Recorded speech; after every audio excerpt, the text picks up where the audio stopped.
मधु, जिसकी शादी 1 महीना पहले हुई थी, लेकिन उसे देखकर ऐसा लगता नहीं, क्योंकि घर में मिलने वाली डांट फटकार की वजह से वह बहुत परेशान हो चुकी थी।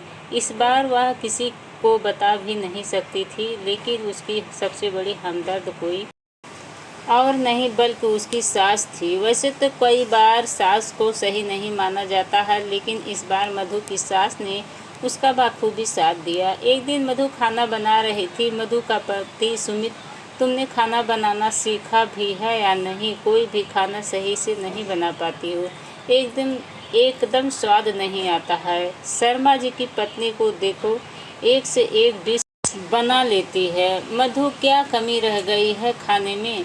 आप मुझे बता दीजिए, मैं ठीक कर दूंगी। प्यार से सुमित, तुम्हें खाना बनाना ही नहीं आता? तुम्हारे खाने में बहुत कमियां रहती हैं, ना नमक सही से डालती हो, ना मिर्च। ऐसा बोलकर सुमित खाना छोड़कर खड़ा हो जाता है और अपने कमरे में चला जाता है। दूर से ही मधु की सास यह सब देख रही थी और मन ही मन उन्हें पश्चाताप हो रहा था कि आखिर उन्होंने अपने बेटे को औरत की इज्जत करना क्यों नहीं सिखाया।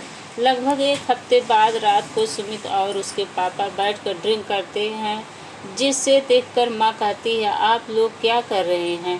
पहले की बात और थी, लेकिन अब तो घर में बहू आ गई है, यह करके घर की शांति भंग ना करें।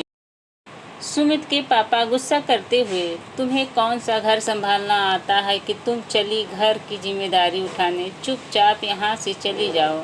यह बात सुमित की माँ को अच्छी नहीं लगती, क्योंकि अब घर में बहू के आने से माहौल सही रहना जरूरी है। कई बार ऐसा होता है कि ड्रिंक करने के बाद सुमित और उसके पिताजी को होश ही नहीं रहता है और दोनों अस्त व्यस्त पड़े रहते हैं। दूसरे कमरे में ही छिपकर मधु यह सब देख रही थी और अब वह समझ चुकी थी कि इस घर में औरत की कोई।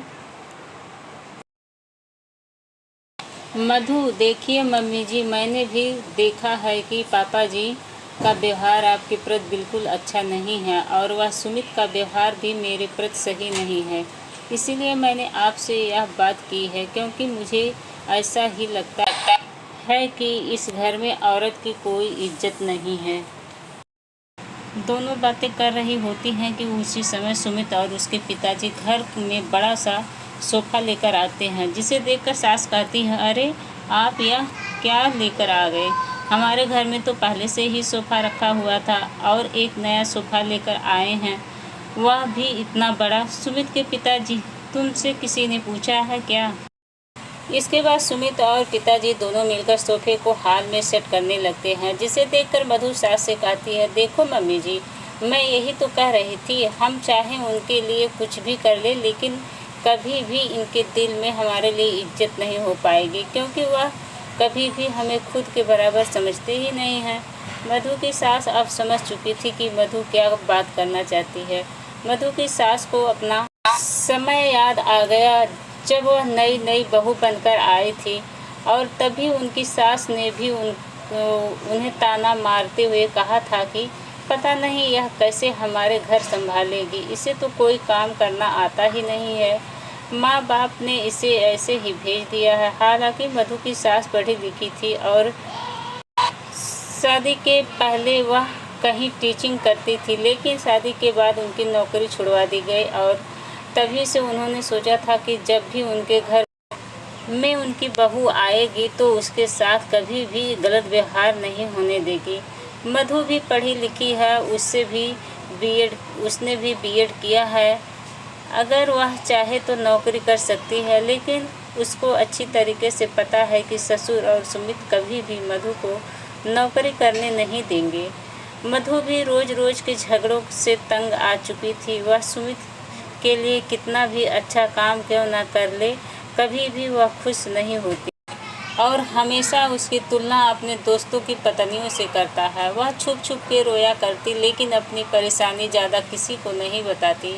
एक बार उसने सुमित से नौकरी करने की भी बात की थी, लेकिन उसने तो मना ही कर दिया था। तब से मधु भी चुप्पी साध ली थी। एक दिन मधु की सास, बेटा तुमने तो बीएड किया है, तो क्या तुम नौकरी करना नहीं चाहती? मधु घबराते हुए कहा, मम्मी जी, मैंने बीएड इसलिए किया था ताकि मैं नौकरी कर सकूं और अपने परिवार का ख्याल भी रख सकूं। मेरे पापा मम्मी भी यही चाहते थे, लेकिन सुमित को यह अच्छा नहीं लगता। 2 दिन बाद मधु की सास, बेटा तुम काम छोड़ दो, मैं कर लूँगा। कॉलोनी के बाहर जो स्कूल है ना, तुम वहाँ चली जाओ, वहाँ तुम्हारी नौकरी लग गई है। मैंने वहाँ बात की है, वह मेरी सहेली का ही स्कूल है। मधु, लेकिन मम्मी जी, मैं ऐसे कैसे जा सकती हूँ? सुमित ने तो मुझे साफ साफ कहा है कि मैं नौकरी नहीं कर सकती। तभी उन लोगों की बात सुमित सुन लेता है और चिल्लाते हुए कहता है, क्या बोल रही हो? तुम नौकरी करोगी?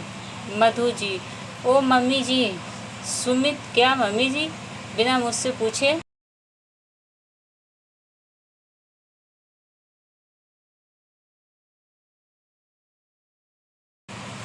तुमने इतना बड़ा फैसला ले लिया और तुम्हें किस बात की कमी है जो तुम नौकरी करना चाहती हो? उसी वक्त मधु की सास आगे आ जाती है और वह कहती है, क्या बुराई है अगर मधु नौकरी करे तो? तुम नहीं चाहते, लेकिन मैं चाहती हूँ कि वह जाकर नौकरी करे। कमी सिर्फ पैसे की नहीं होती है, मान सम्मान और इज्जत की भी होती है, जो तुम उसे कभी नहीं दे सकता। सुमित के पिताजी, अच्छा तो तुम ही हो जो उसे हवा दे रही हो। जानती नहीं, यहाँ औरतों को फैसला लेने का कोई अधिकार नहीं है। सास, आज तक तो जो मेरे साथ हुआ है मैं अपनी बहू के साथ नहीं होने दूंगी। मैंने अपने सपनों के दरकिनार कर दिया, लेकिन मैं अपनी बहू को कभी ऐसा करने के लिए मजबूर नहीं करूंगी जिसके लिए उसे अपना मन मारना पड़े। मैं देखती हूँ उसे नौकरी पर जाने से कौन रोकता है।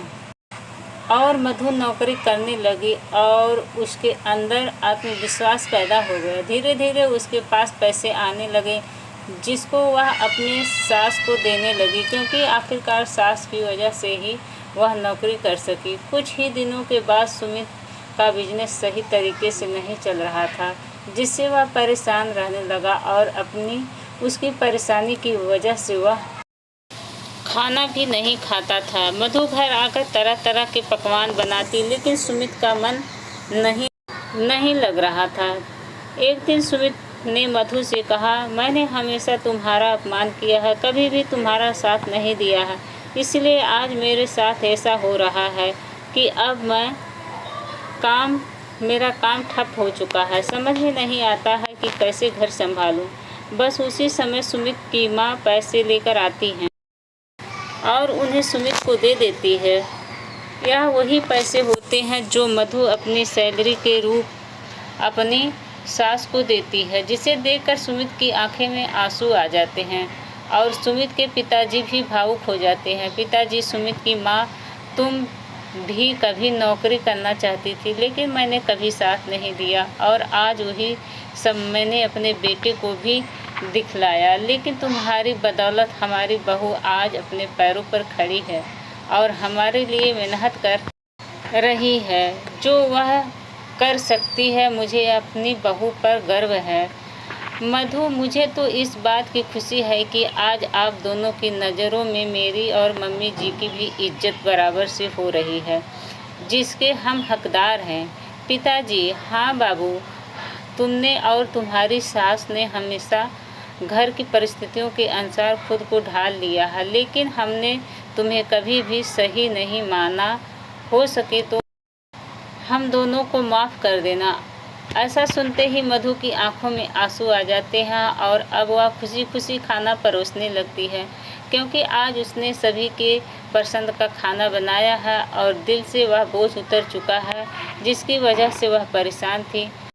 तो दोस्तों, हमें हमेशा हर इंसान को बराबरी का दर्जा देना चाहिए और दिल से वह बोझ उतर चुका है, जिसकी वजह से वह परेशान थी। दोस्तों, हमें हमेशा हर इंसान को बराबरी का हक देना चाहिए, फिर चाहे औरत हो या आदमी। जीवन के संघर्ष में कब किसका समय बदल जाए यह कोई नहीं जानता। ऐसे में बेहतर यही है कि तालमेल बैठाकर कार्य किया जाए और कभी को नीचा ना दिखाया जाए तो इंसान का सर्वांगीण विकास हो सकता है।